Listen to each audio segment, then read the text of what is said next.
Good morning everyone, today we're going to be talking about the state of New Genesis, and the TLDR is, it's not in a good spot. It's in a really bad spot. But we're going to break it down as well as look at all the nitty gritty. But before we do that, if you're new to the channel, I'm trying to hit 50,000 subs by the end of the year, so if you guys could hit that subscribe button, I would really appreciate it. Anyway, without further ado, let's begin the video.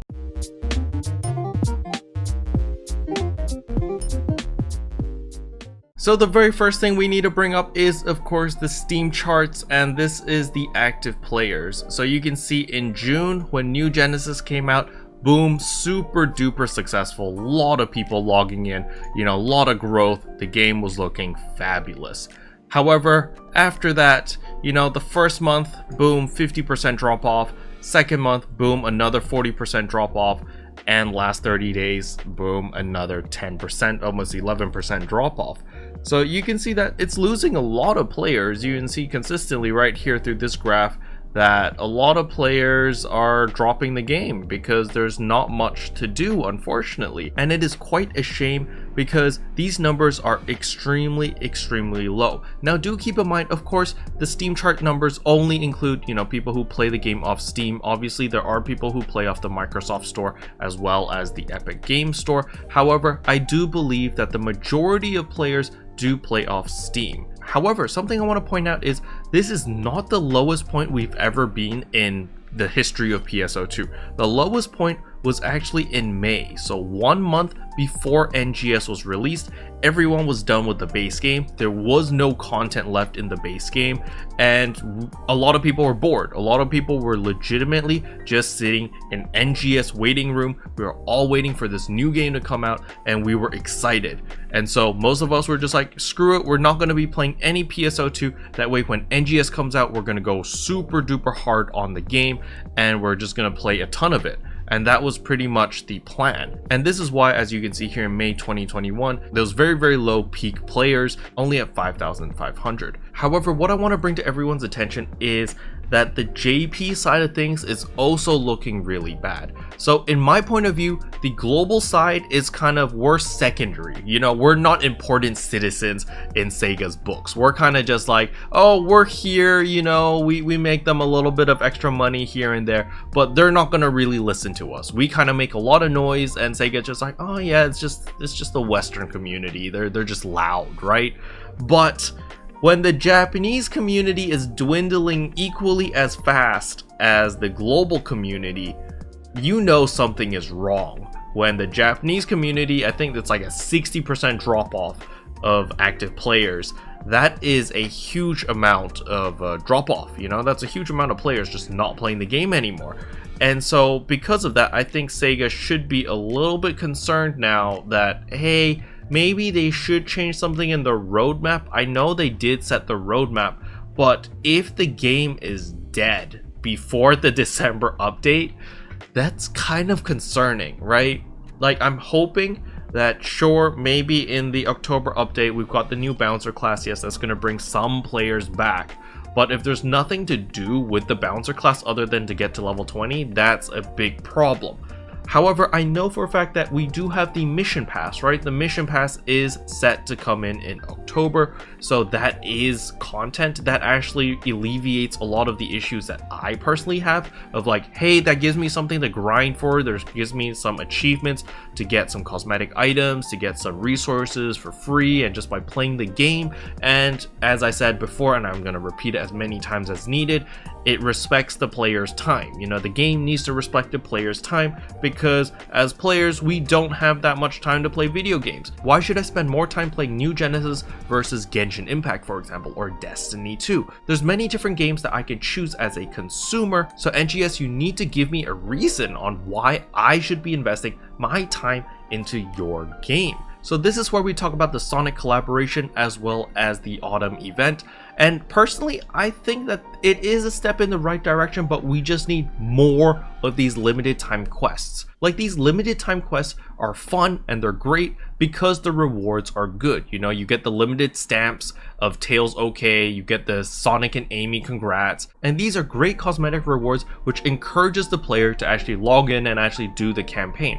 However, not everyone is like me, where I love to collect all the stamps because, you know, they're cute and they're basically the new symbol arts for me, since symbol arts are disabled. However, symbol arts are coming back. I will make another video talking about that in the future, probably tomorrow or the day after, because that is pretty big deal, because I've got a lot of beautiful symbol arts over here of all of my Hololive girls as well as Chica that I would love to spam, and you know, my alliance made this Kero emote, which is really cute as well. However, we're gonna have to wait a little bit longer before we can start spamming our symbol arts. But at the end of the day, players want to play New Genesis, but you just need to give them a reason. You need to give me a reason on why I should continuously play the game.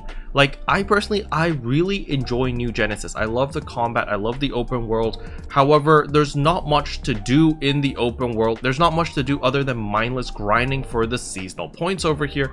And once you buy out all the items in the seasonal shop, so basically, you know, the alpha reactors, the capsules, as well as the cosmetic items and the star gems, there's not much else to buy, and thus it really kills motivation to grind any more of these seasonal points, because, well, what are you grinding it for, right? So Sega really needs to give us a reason, really needs to give us some incentive, some cosmetic items, some better gear, something, you know? We need something to psych ourselves up and be like, yeah, I want that. Give us some cosmetic wings that you can grind for free. Give us some weapon camos, give us some outfits, give us some AC scratch tickets or SG scratch tickets, or something that we want that we can grind for. Shop passes, please. Please give us shop passes. And that would be a really nice thing. Another thing is, in the open world, if you want to make the open world feel more lively, you know, just have more things that give star gems in the open world. Take the Genshin Impact formula, where you can literally make tens of thousands of primo gems if you just go out to the open world and explore everything and open every single chest and do every single activity. You can make a lot of primo gems. Do the same thing in NGS, just scatter a crap ton of random activities which reward star gems, so people are constantly running around going like, dude, I need to find out where I can farm for all the star gems, where I can do everything most efficiently, blah blah blah, and people will be enticed to play because they want the star gems in order to get more cosmetic items through your crazy SG scratch where everything is 1%. You know, then I could be like, all right, sure, everything's 1%, but at least we have an infinite source of star gems where we can just farm indefinitely every single day. And if you're crazy enough, maybe you can make like 2,000 star gems a day. Then sure, that kind of justifies why the rates are so horrible on the SG scratch ticket, because you have an indefinite supply which you can consistently grind for. However, at the current state of the game, there is no way to get star gems in New Genesis. You literally have to go back to the base game to earn star gems, which is kind of nuts. Like, why? If people want to just play New Genesis, let them just play New Genesis. Let them have a consistent way to get star gems. I don't understand why it's like, yeah, there's these red boxes, and once you break all 113, well, that's it.